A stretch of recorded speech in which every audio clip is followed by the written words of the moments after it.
was about 23 years old, so during the pandemic, I ended a 4 year long relationship, right? Almost 4 years. And after a while, I thought that maybe I was ready to date, so I decided I would put myself out there, right? And then I quickly realized that you're actually not. You ain't actually ready to date. But as eventually I did get to a point where I was ready to date, and I was doing some reflecting and realized that there's a lot of things that I learned along this journey of dating. And I wanted to share some of those things with y'all. If you are a young girl and you are out here and you are doing this thing for the first time, like myself, I just want to give you a few things to think about, a few things to consider before you just up and jump into dating. So hopefully this video helps. And if there are some people who stumble across this video who've been doing this for a long time, you know, you ain't new to this, you true to this, leave some advice for the girlies who are doing this for the first time, because we could use you, okay? We could really use some help. First thing to consider when dating. Now, remember I said I was in a almost 4 year long relationship, right?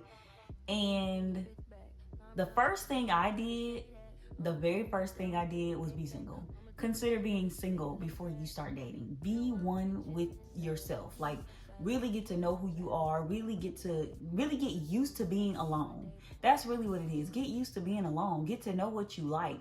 Date yourself, because when you start dating yourself and you start to really get to know who you are, it makes it a lot easier for you to be able to know.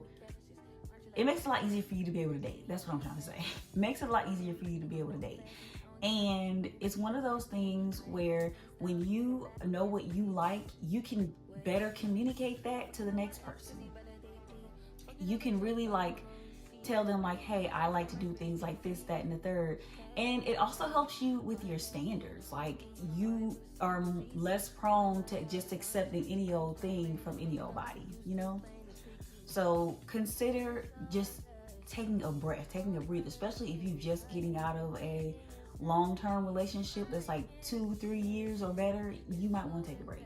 And then the second thing is, are you ready to date? Remember in the beginning of the video, I literally said that I thought I was ready to date, and I did it, and I was like, nah, you actually not. It was very early on. It's probably maybe 8 months or so after the breakup, and I just thought I was ready to date, and it was no. And it's one of the things where it's I can't really give you the formula to tell you when you'll be ready to date, because that's really that's not for me to do. You know what I'm saying? Everybody's time frame, is different. But I would ask yourself these questions. Do you have the time? Can you set aside enough time to date? Because you're only gonna get out of dating what you put into it. So it's do you have the time? Are you gonna put the effort into actually dating? And try to figure out what you want? Do you have the energy? Are you ready for this up and down, this emotional roller coaster? This whole thing of 1 minute you might go through a spurt where you get really good dates. And I had that. I had a time where I felt like I was going on a date every week. I feel like I was that girl. I felt like all the guys wanted to be with Leah. I was happy, and I felt like, oh, this is great, And I've had some really good guys that I've gone on really good dates with, and I wish that with some of them, I wish they could have made it to a second date. So it's one of those things where it's are you ready for that up and down, that emotional roller coaster? And then I had some duds. I had some guys where they didn't even make it past the talking stage because they were just assholes. If you've been on my TikTok, you know the story times about, I will tell somebody that I'm blind and they'll say something stupid and it pisses me off, and it's I don't even want to talk to you. Unmatched. You know what I'm saying? Ew. And then, do you have the money? If you are the one that's doing the pursuing, right? Do you have the money? Dating is expensive. Dating costs. It doesn't have to be expensive, but it costs to date. You know what I'm saying? A dinner date, that's money. That's money. If you get to liking a person a lot and you want to do more than just dinner dates, you actually want to take them out, you want to travel, that type of stuff costs. Do you have the money to be able to do that? If you do not, man, woman, or otherwise, you might need to not come on the dating scene. you might need to sit down and get your priorities, get your finances straight before you can, start dating. That's I feel like that's very important to consider, and I feel like people don't take that into consideration when when they do start to date. Think about what it is you want. What's the end goal of all of this, right? When I first started dating, I knew I just got out of an almost 4-year long relationship, if you even call it that. That's a whole other story. I got out of a relationship that was almost 4 years long, 3.5 years, right? I knew from jump, I ain't trying to be in nothing with nobody. I'm trying to chill. I'm trying to date. I want to know what it is to date, to actually date somebody. I had never had that experience, and I'm so glad that I was able to have that. I've been able to have that experience with some guys. So I wanted something, that was casual. When I say casual, it doesn't mean that we are always sleeping together. It could be that we are going on dates and we're getting to know each other. And if it evolves into that, it does. I mean, look, listen, we grown. So at the end of the day, like, if it ends up being something physical and you don't want it to be you don't want it to necessarily end up in a relationship, then that's what it is. Say that. If you're looking for somebody like a friends with benefits type of situation, say that. Don't try to beat around the bush. If you know that you are doing this because you are married, you are dating to marry, you want something serious, you need to say that as well so that you don't waste people's time. I had a guy who, my stomach is growling. I hope y'all don't hear it. I had a guy when I first started dating, when I was on Hinge. He was like, well, I told him, I said, hey, I'm not really looking for anything serious. I'm not looking to, and he's like, well, what do you mean by serious? As if he didn't. I'm like, well, I'm not looking to be a girlfriend. I'm not looking to try to meet your family. I'm not looking to do anything like that. Because when you start meeting family shit, I mean, you can kind of tell the direction that the relationship was going.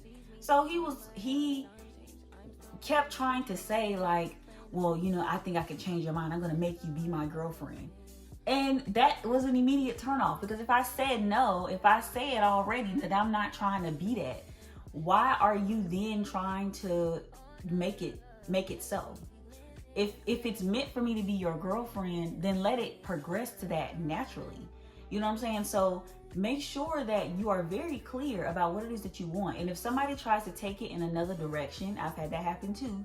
I had that happen a couple times. If somebody tries to take it in another direction, leave them alone immediately, because the last thing you'd want to do is to get into something that you are not ready for, and then in turn you end up hurting that person, all because you didn't have the guts to say, hey, this is not what I want. You didn't have the guts to leave them alone.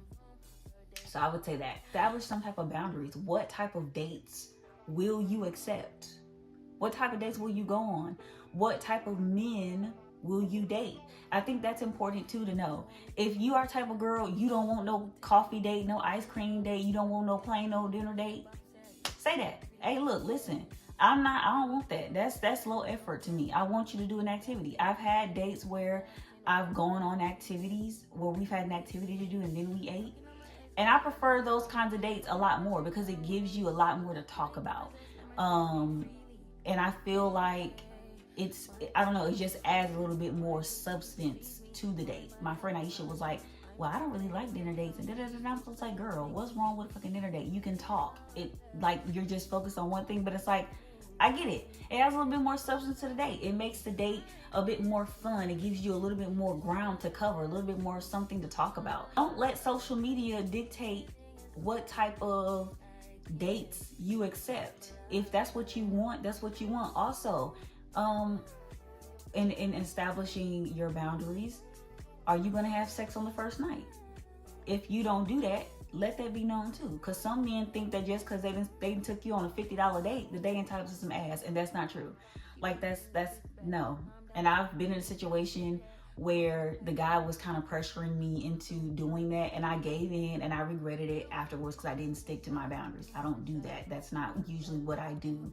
That's not usually what happens. And granted, like I said, we're adults, so sometimes you may end up doing something that you normally don't do. But still, whether you normally do it or not, if you're not feeling it in the moment, let that be known, and make sure you stick to those boundaries, because people will try you. People will try to overstep and make it seem like you're crazy for having these boundaries. But at the end of the day, you have to live with the decisions that you make. So make sure when you establish those boundaries, you stick to them. And if anybody ever tries to like, overstep those, cut the date immediately. Cut them off. This next one is probably the most important. Consider the dating apps that you want to be on. When I first started, I was on Facebook dating. Baby, they got some characters on Facebook dating. Case in point, I had met this dude. I didn't meet him, but there's this dude on there. He had texted me. It was like, y'all, I shit you not. It was like 12:30, almost 1 o'clock in the morning, right? He texted me, hey, what's your name?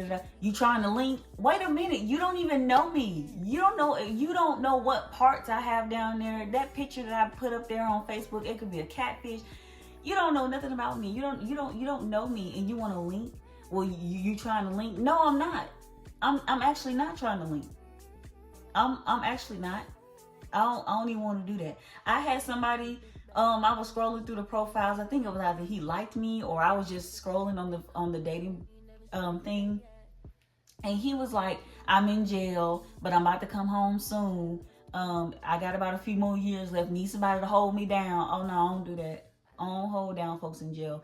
That's never no, absolutely not. And I'm thinking, like, how the hell do you have a phone in jail? But it's like, people have done crazier things.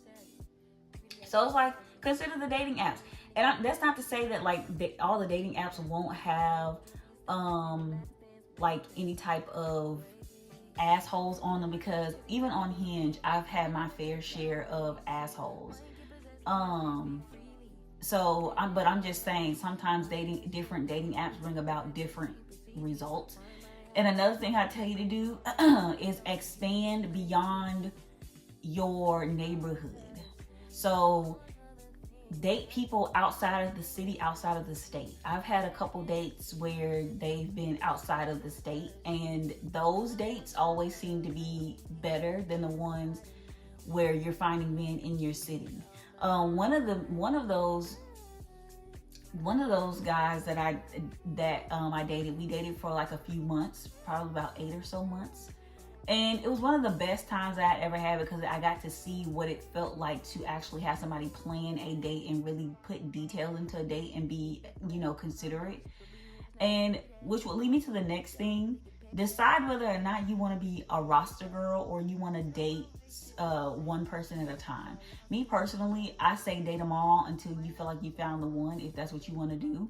And dating doesn't necessarily mean you're sleeping with everybody. It just means you're getting a feel for what you like. Now, a lot of people will say that, they don't mind doing one person at a time. They can't handle all these different people. But the thing is, having a roster doesn't mean you have 1,001. It doesn't mean you have 10, 11, 12 people. You can have 3 people on your roster, because if that's all you can hold, if that's all your mental capacity can take, that's fine.